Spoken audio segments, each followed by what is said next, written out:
যুক্তরাষ্ট্রের প্রেসিডেন্ট নির্বাচনের বাকি ৩ মাসেরও বেশি সময়। এরই মধ্যে শুরু হয়ে গেছে কথার লড়াই। রাজনীতিতে বাড়ছে উত্তাপ। কে বসবে ক্ষমতার শীর্ষ আসনে? মুখোমুখি ডোনাল্ড ট্রাম্প এবং কামালা হ্যারিস। চলছে পাল্টাপাল্টি সমালোচনা।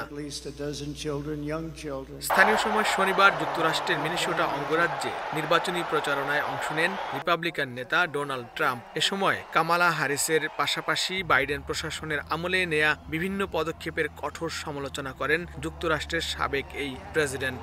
অভিযোগ করে বলেন, কামালা ক্ষমতায় গেলে শুরু হবে তৃতীয় বিশ্বযুদ্ধ, বাড়বে মুদ্রাস্ফীতি, জ্বালানি ও গ্যাসের দাম। প্রচারণায় বাইডেনের ভারসাম্যহীন কথাবার্তার সমালোচনার পাশাপাশি ট্রাম্পের দাবি, তিনি ক্ষমতায় না গেলে বিশ্ব নেতৃত্ব থেকে হারিয়ে যাবে যুক্তরাষ্ট্র, খর্ব হবে নাগরিকদের গণতান্ত্রিক অধিকার।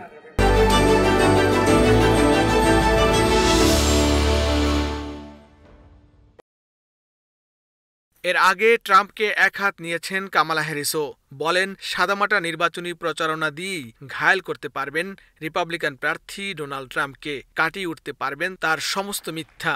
নভেম্বরের নির্বাচনে ডেমোক্র্যাটরা অপেক্ষাকৃত দুর্বল বলে জানান কামালা হ্যারিস। তবে জনগণই এই প্রচারের শক্তি। তিনি আরও বলেন, দ্বিতীয় দফায় ক্ষমতায় গেলে নিজের কার্যসিদ্ধি করবেন ট্রাম্প, ধ্বংস হয়ে যাবে শিক্ষা ব্যবস্থা। তবে জর্জিয়ার তরুণ ভোটাররা নির্বাচনে অংশ নিয়ে তার এসব অসৎ উদ্দেশ্য রুখতে পারেন বলেও জানান তিনি।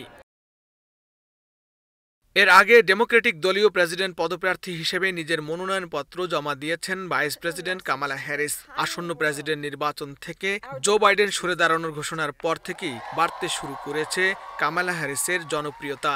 সম্প্রতি এক জরিপে দেখা গেছে, ট্রাম্পকে ৪২% মার্কিনী সমর্থন জানালেও বিপরীতে কামালা হ্যারিসকে পছন্দ করেন ৪৪% মানুষ।